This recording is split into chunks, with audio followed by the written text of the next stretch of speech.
1983년 2월 하순이라고 생각이 됩니다. 예배를 마치고 점심 먹으러 왔더니 매스컴에서는 난리가 났습니다. 국민 여러분, 이 상황은 실제 상황입니다 하고 이제 이 아나운서가 벌벌 떨리는 목소리로 전쟁이 났다고 선포를 하게 됩니다. 그러자 동네 슈퍼에서는 라면이나 일용품을 사재기 하기 위해서 사람들이 인산인해가 났고 모든 물건이 동이 났다고 했던 과거 일이 기억에 있습니다.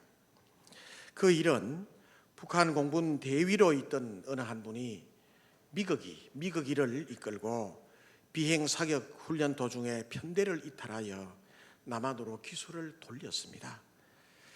그래서 이분은 북한 레이더의 망에 걸리지 않기 위해서 고도를 높이를 땅에서 그 해발 50m에서 100m 그 사이에, 그래서 고도를 아주 낮게 하면서 손살같이 남한으로 기술을 돌려 가장 빠른 속력으로 연평도 부근으로 도착을 했습니다.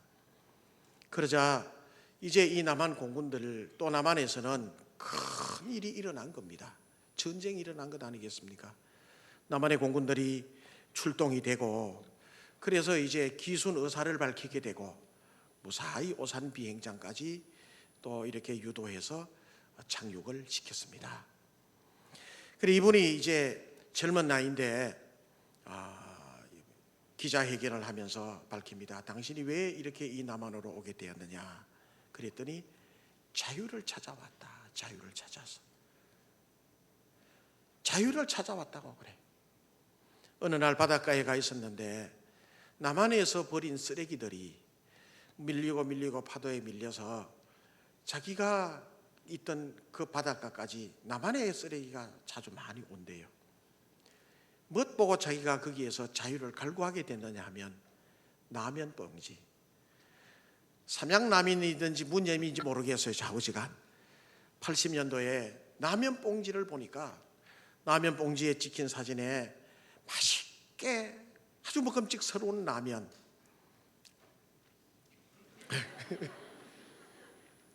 파를 총총 썰고 그 다음에 계란을 깨놓고 너무너무 맛있게 보이는 라면 봉지가 왔다는 거라. 그걸 보면서 생각이 바뀌었대요.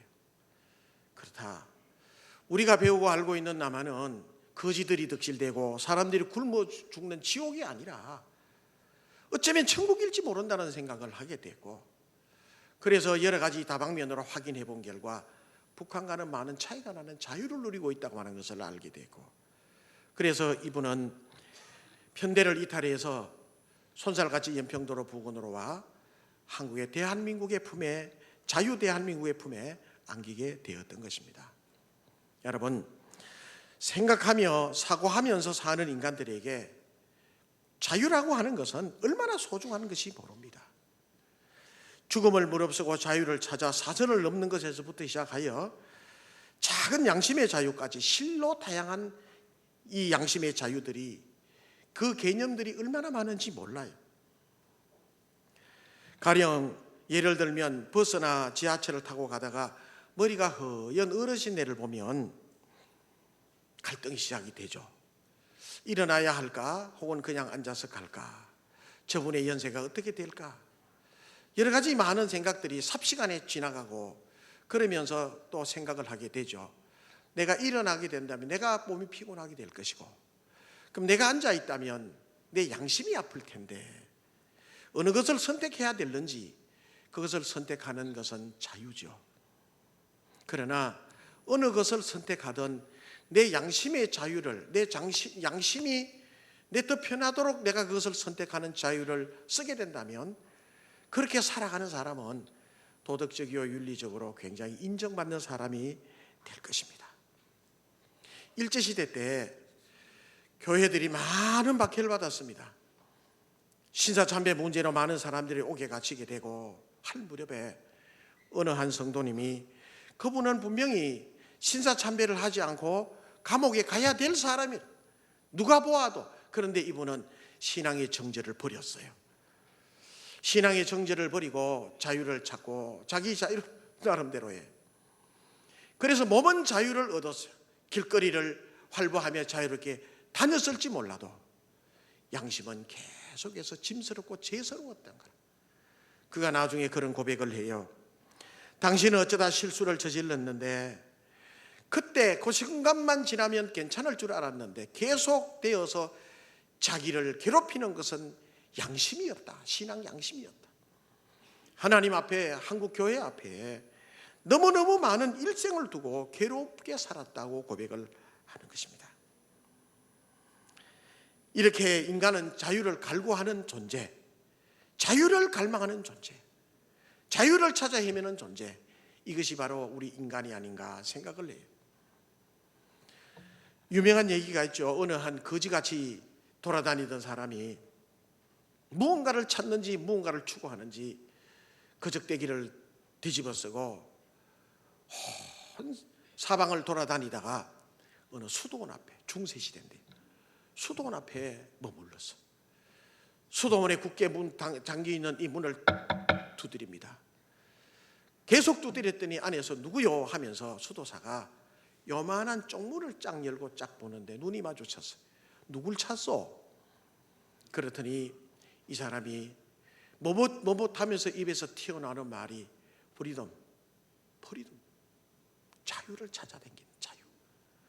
내 영혼과 내 마음과 내 인생의 자유를 찾아 갈급하고 있어. 유명한 얘기죠. 신곡이라고 하는 단테를, 신곡이라고 하는诗를 쓴 단테라고 하는 사람의 이야기, 유명한 얘기입니다. 참 자유는 뭔가? 그러면 그렇게 찾아다니면서 원했던 그 자유, 이 참 자유는 뭔가? 여러분, 자유가 뭐예요? 자유를 어떻게 정의하면 좋을까요? 사람이 추구하는 기준의 자유를 한번 가만히 한번 생각해 본다면 어떻게 보게 될까요? 자유. A라는 사람은 자유일지 몰라도 B라는 사람은 방종으로 보일 수 있어요. 그렇죠? 이렇게 하든 이렇게 하든 이건 내 자유인데, 그러면 B라고 하는 사람이 볼 때는 그게 B라는 사람이나 다른 사람에게 피해를 줄 수 있는 자유라면 참 자유가 아니에요. 그것은. 그렇지 않겠어요? 이분은 자기 양심이껏 난 내 자유를 이렇게 할 수도 있고 저렇게 할 수도 있고 선택을 하지만은 이분에게 자유가 아니라면, 이분에게 편한 것을 끼치지 못한다면 자유가 아니에요. 이분의 어떤 결정이 다른 사람에게 피해를 주는 결정이라면 결정을 할 수도 있고 안 할 수도 있는 것은 자유지만은, 그러나 책임은 자기가 져야 된다라고 하는 얘기입니다. 그러면 참 자유는 뭔가? 진짜 자유는 뭔가? 보편타당한 것이다. 시대를 거슬러 올라가고 시대가 바뀌고 세월이 바뀌고 문화가 바뀌도 2000년 전이나 1000년 전이나 지금이나 앞으로 몇천 년이 지나가도 변개할 수 없는 것이 있다면, 그 자유가 있다면 그거는 참된 진리다, 진리로운 자유라 얘기할 수 있겠죠. 여러분, 세상에 그런 것이 있을까요? 세월이 바뀌고 날이 바뀌고 시대가 바뀌고 상황이 바뀔지라도 변하지 않는 보편타당한 게 있어요. 남녀노소 누구에게든지 다 해당이 되는 참 자유가 있어요. 이 자유가 무엇일까요? 오늘 본문의 말씀 보시면 예수 그리스도께서 우리에게 주시는 자유가 바로 그 자유다 얘기를 하는 것입니다. 사람은 사람에게 자기가 어떤 것을 선택할 수 있는 자유가 다 있지만은 남에게 피해를 줄 수 있는 자유는 방종이라. 오히려 2000년 전의 자유가 오늘날에는 자유가 아닐 수도 있어요. 혹은 이렇게 선택하고 저렇게 선택할 수 있는 자유 있는 사람에게 당신 이렇게 하시오라고 얘기하면 그 속박이라. 그런데 세월이 바뀌고 날이 바뀌고 문화가 바뀌고 그리고 인종을 초월해서 보편타당하게 다 해당되는 자유가 있다면 그것은 진리일 것이다. 예수 그리스도께서 주시는 자유밖에 없다는 것이. 할렐루야. 진리를 알지니 진리가 너희를 자유롭게 하리라. 이거밖에 없어. 오늘 본문의 말씀 36절의 말씀에 보면 이렇게 말씀합니다. 그러므로 아들이 너희를 자유롭게 하면 너희가 참으로 자유로우리라. 아들이 너희들에게 자유를 주면 그렇습니다. 단테라고 하는 사람은 자유를 찾아다녔지만은, 그래도 자기를 찾아다녔지만은 찾을 수 없을 것이 자유라면, 참 자유는 내가 찾아다니는 것이 아니라 누구로부터 주어지는 거. 주어지는 거. 값없이 주어지는 은혜. 참 자유인 줄로 믿으시길 바랍니다. 그러면 우리는 어떻게 하면 이 참 자유를 얻을 수 있겠는가? 보편타당한 진리의 자유를 얻을 수가 있겠는가? 말씀에 보면 예수님이 제자가 되어야 된다 얘기를 해요. 31절 우리 읽어보겠습니다. 31절 앞에 보시고 읽어보시죠. 시작. 그러므로 예수께서 자기를 믿은 유대인들에게 이르시되 너희가 내 말에 거하면 참으로 내 제자가 되고 내 제자가 되고 그리고 내 제자가 되면 진리가 너희를 자유롭게 하리라. 제자가 되어야 된다고 그래요. 말씀에 제자라는 얘기를 들을 때 아이고 어떻게 제자가 될 수 있냐, 예수님이 12제자 어떻게 그래서 할 수 있냐, 그게 아니고 제자라고 하는 이미지를 딱 생각해 보세요. 학교에 가면 선생님과 학생들이 있어요. 스승과 제자의 관계가 설정이 되죠. 그렇다면 선생님과 학생의 선생님과 학생의 관계가 설정이 되려면 반드시 필요한 것은 학생은 선생님을 신뢰해야 돼. 신뢰, 이것만 있으면 돼. 신뢰하고 따르고 믿을 때 그는 제자가 될 수 있는 거라. 여러분, 우리가 예수님의 제자가 된다고 하는 거 너무 어렵게 생각하지 마십시오. 우리는 하나님의 아들 예수 그리스도를 신뢰합니다. 그 주님을 믿습니다. 우리는 그 주님을 따라가려고 노력합니다. 할렐루야. 제자예요. 그러므로 우리는 모두 주님의 제자가 된 줄 믿습니다. 그 다음에 두 번째는요, 말씀 안에 거해야 된다고 그래요. 31절 다시 읽어보면 그러므로 예수께서 자기를 믿은 유대인들에게 이르시되 너희가 내 말에 거하면, 자, 신뢰하고 믿는다는 거죠. 첫째는 그게 제자라고 그랬어요. 그러면 주님 말씀 안에 거한다라고 하는 것은 상당히 고차원적인 얘기라서 설명하기가 힘들어요. 그런데 한마디로 얘기를 하면 그래요. 믿고 따른다는 거라. 그냥 믿고 따른다는 거라.